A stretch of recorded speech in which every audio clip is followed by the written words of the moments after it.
Your personal power is connected to how do I feel as a person, as a human being in the physical. The ego forms through your center of personal power. I know people talk about ego death, but your ego does not need to die. Your ego needs to be put on a leash. Your ego needs to know who's boss. What mask am I putting on? Truly, who am I pretending to be?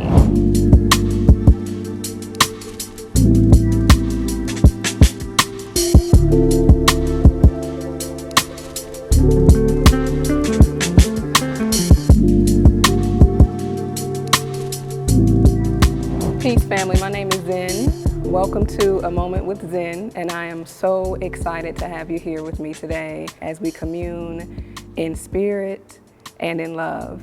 I'm a spiritual life coach and healer who specializes in assisting people uproot childhood and generational trauma so that you can inherit a true legacy of health, wealth, physical, psychological, and emotional well-being. I pray that in our time together, you feel inspired to look within, to find the keys to the life, the love, the wellness, the happiness that you truly desire. Today, we're going to talk about why it's so difficult to love yourself, or why it may feel so difficult to love yourself. Over the last 3 or 4 years or so, I have been on a deep dive journey to figuring out why exactly it was that I did not love myself. Prior to becoming a spiritual coach, I was a pole dancer for about 8 years. I instructed for about 6 years of that. I started pole because I was on a journey to find myself. I had just ended a relationship that we'll call toxic.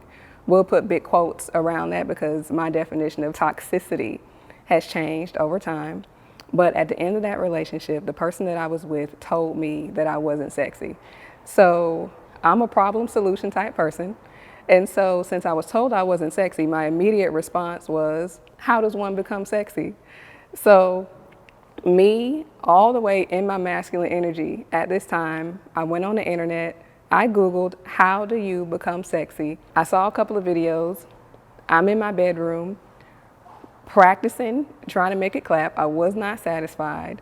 And so I decided to go and take a couple of dance classes here in Atlanta. At this time, I was in the depth of my social awkwardness. Now, mind you, I was so unaware of myself and so unaware of who I was that I didn't even know that I was socially awkward. I just knew that I had issues going places by myself. Getting out of the car to go to the grocery store, I had to prep myself just to get out of the car, to go into a store, to do anything alone. And so when it was time for me to take that dance class, I asked all of my friends if they would come. Nobody would come, and I knew they weren't going to come, but I had to shoot my shot. It wasn't their thing. So I decided to go ahead and go by myself. I put on 3 pair of shorts, 2 t-shirts, because again, I'm in the depths of feeling type of way about myself. I didn't want anyone to look at my body. I put on all of these clothes. I went to class. I learned to twerk. It was amazing. I went back to that same class a couple of times, and after going to the class, I felt this sense of confidence that I had never felt before. And for those of you who aren't familiar with energy centers and things of that nature, when you are when you're twerking, you're working your root chakra, you're working your sacral chakra, and the sacral is directly connected to the way that we express our feminine energy. So that was one of my first encounters with truly allowing myself to be in my feminine. But I was still doing sexy. From there, I started my pole career. It allowed me to get out of my mind, get in my body, and start to embody some semblance of feminine energy. But once I got through that part of it, I still wondered why I still had certain thoughts, why I still had certain feelings, why my relationships with men were turning out the way that they were.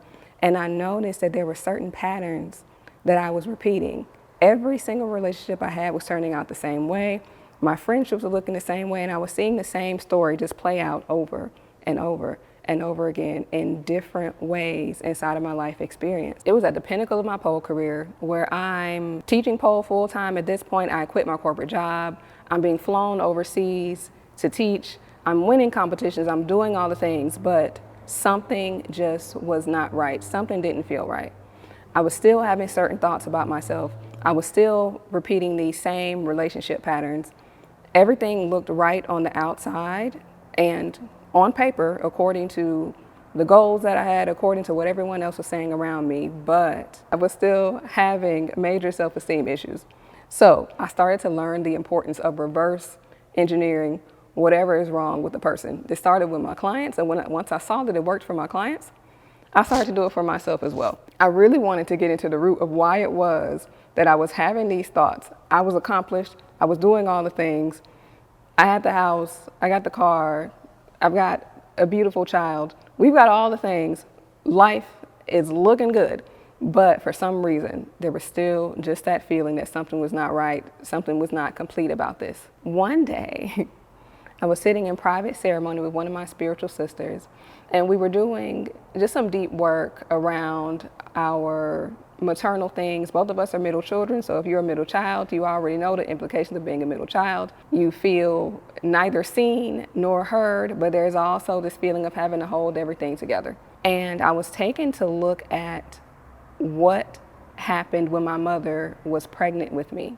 So much of what goes on with us inside of our experiences is contingent on how our mothers felt, what our mothers' experiences were when we were in the oven baking, and also the actual birth experience. So I'll share this a little personal, but I actually had a conversation with my mom about this. And I asked her what were the circumstances surrounding my birth. And I'm not sure if I ever thought to ask that question before. And if you've never asked, if your mother is still here and you have the opportunity, please ask, because my mind was blown. And she told me, we almost didn't have you. I was like, lady, you didn't tell me nothing. And so she said that I was the second child and she wasn't sure about having me. So she was at the hospital about to have an abortion. But my dad pulled up at the hospital and told her, you know, you don't have to do this on your own. We'll prepare for the baby. You're not in this by yourself. And so obviously she decided to keep me. Here I am in the flesh. And honestly, it would have been the biggest mistake of her life because I'm the biggest blessing to that lady, okay? My grandmother showed up in a dream and showed her how much of a blessing I was. So once she told me that, I realized the patterning of uncertainty that showed up in my experience. Because my mother was uncertain about me while she was pregnant, what I was attracting into my experience were people who were uncertain about me. In a way, I was looking for uncertainty and I was calling uncertainty to me because that is what felt familiar. So that was something that was so deep for me, and it ingrained itself into who I thought I was. I started to look at myself through the lens of, I am someone who people are uncertain about. Was this something that I was aware of? Absolutely not. Everything that I was doing in my life, I was wanting certainty so bad, but it was this energy of chasing certainty, and we know that when you chase something, you will never receive it.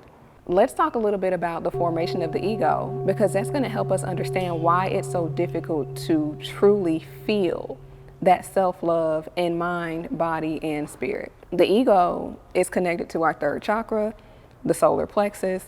The solar plexus is where we learn our sense of personal power. You've got two senses of power.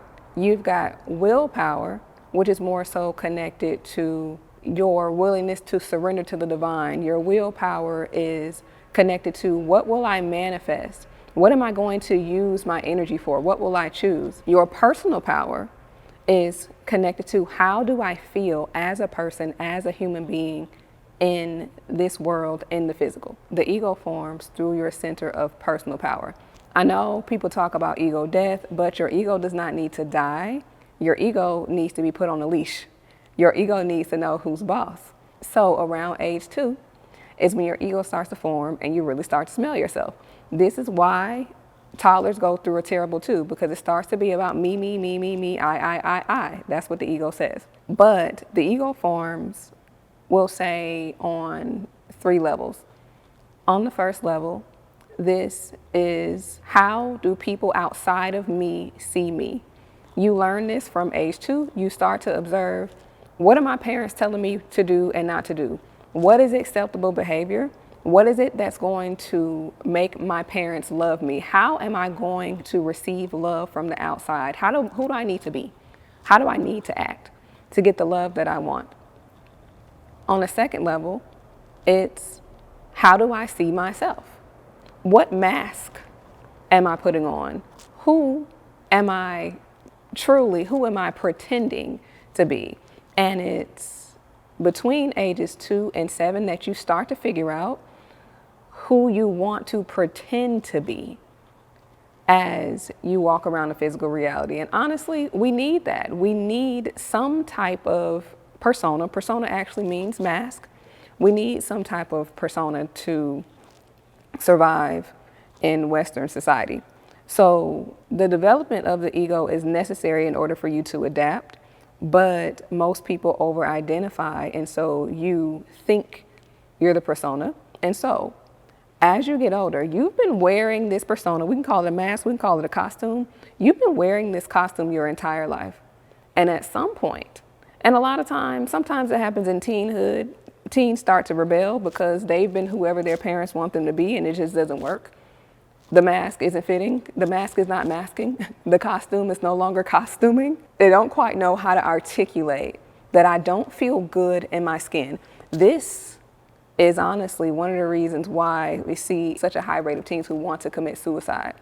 It's not a physical death that they need. They don't understand that they don't want to physically die. There's a part of them that wants to shed. There's a part of them that wants to die, but they are correlating it with an actual physical death when it's really a spiritual evolution that's trying to take place through them. So I've had many clients who, to this day, in their 30s, in their 40s, refuse to listen to what their parents say. It is immediate resistance. The teenager has been made to wear this costume, and so the 30, 40-year-old hasn't healed the inner teenager, and so anyone that tells them to do something they don't want to do, it's going to be met with resistance. They have no idea why they immediately feel resistance when given guidance, even if it's helpful guidance. In the development of the ego, you've spent most of your life being one, who you thought everyone around you needed you to be in order for you to receive love. You've probably been 10 people in one day. You're probably just swapping in and out of costumes and swapping in and out of bodies all day. And you don't even realize that you're doing it. And then you wonder why you can't relax. You wonder why it's hard for you to just settle in. You wonder why now depression, now anxiety, because there are so many parts of you that have not been allowed to be expressed in your work life, home life, love life, family life, because you were taught that it's not okay to be exactly who you are. And in that, the 2-year-old you, the 7-year-old you, the teenage you says, if I display these behaviors that mom said were bad, that dad said were bad, that I got yelled at about, if I display these behaviors, then this makes me unlovable. What you've done is internalize that. What you'll find is when you truly get back to finding who you really are, you revert back to the child self. You revert back to doing the things that you enjoyed when you were a child before someone told you that they were wrong. You've got all of these parts of self, all of these thoughts, all of these things, all of the things about you that you thought were messy. You took them and you put them in a bag. The bag didn't go anywhere. You still have the bag, but you've been dragging that bag around you for your entire life. So as I stated earlier, you wearing 10 masks, you're being 10 people, and one day you come home, now you wonder why you feel like crap. It's because you're still dragging that bag of who you really are. You're dragging that bag of all the parts of you that you did not allow to fully develop as your ego was developing.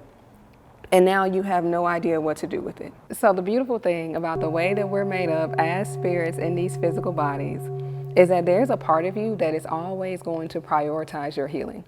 There's a part of you that's always going to try and show you exactly what you need to know in order to evolve. This is one of the reasons why the same patterns repeat in our experiences. This happens through interaction with other people.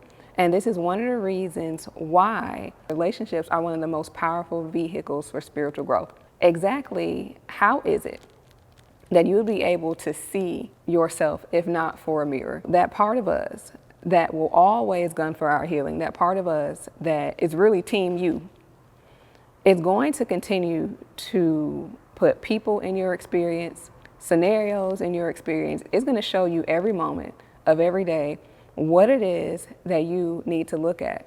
Because truthfully, what it desires is for you to come into a space of wholeness. It desires for you to love yourself. It desires for you to feel fulfilled, whole, cared for, but it desires for that to happen internally. That voice that whispers to you and says, maybe this isn't enough. Maybe there's more.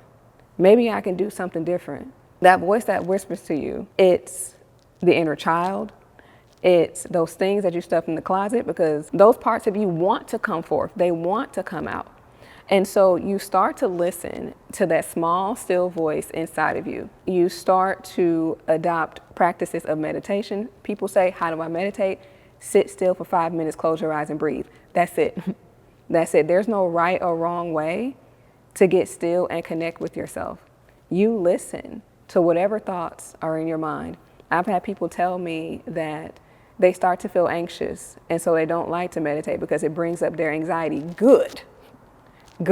If it brings up the anxiety, what it's doing is trying to open that closet door. It's trying to open that bag so that those parts of yourself can start to release. So parts of yourself can start to come forth. Your job is to listen. Your job isn't to react. It's not to ask, what do I do? What do I do? What do I do? Your job is just to listen to what all parts of you are saying. It's going to urge you to open that bag, see what's inside, and see what parts of yourself that you need to feel absolutely fulfilled, and what parts of your persona, the mask that you put on, can you lay to rest. So what does it look like to open that shadow bag? What does it look like to open the closet door and peep inside? Some people's shadow bags and some people's doors, they're gonna bust open on their own. I have encountered people who have been clinically diagnosed with things like psychosis, with things like bipolar disorder, and even things like depression. Those are an example of your shadow bag opening itself. If you do not decide to take the time to take that deep dive into what parts of myself am I not allowing to see the light? What is it that I'm repressing? There's something so divine about allowing yourself to express certain things that societally we've been told were taboo. And when we even look at anything that's taboo, that is society's shadow bag. Allow these things to come to light, and when you do, you are transmuting the energy of the shadows in your closet. You're transmuting the energy of the shadows in your bag. You're allowing yourself to come into a space of wholeness, because now you've allowed the light aspects and the dark aspects of yourself to exist in one being. And that is how you come to a space of, I love every single thing about me, no matter what anyone says, no matter what anyone else does, no matter what anyone else thinks. I've taken the time to take that deep dive into everything about myself that I used to put in the closet, all of the energy, all of the feelings, the emotions, the urges, the thoughts, all of these things that you would not allow to see the light of day. When you let them exist, then and only then can you come into a space of true unconditional love of self. So as we're closing, here are a couple of things to consider.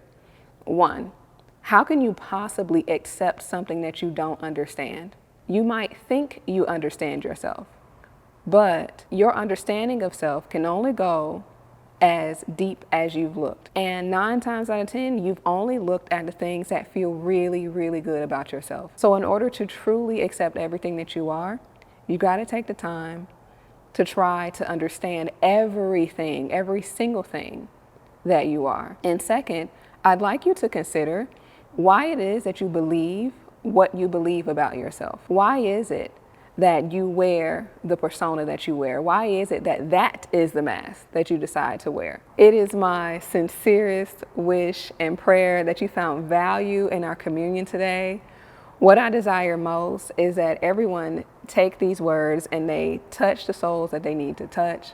They reach the ears that they need to reach, and that whatever it is that you needed to receive today, I pray that it touches the deepest part of you and assist you in walking forth in more expanded self-love and more expanded self-acceptance. Ashe, namaste, amen, all the things.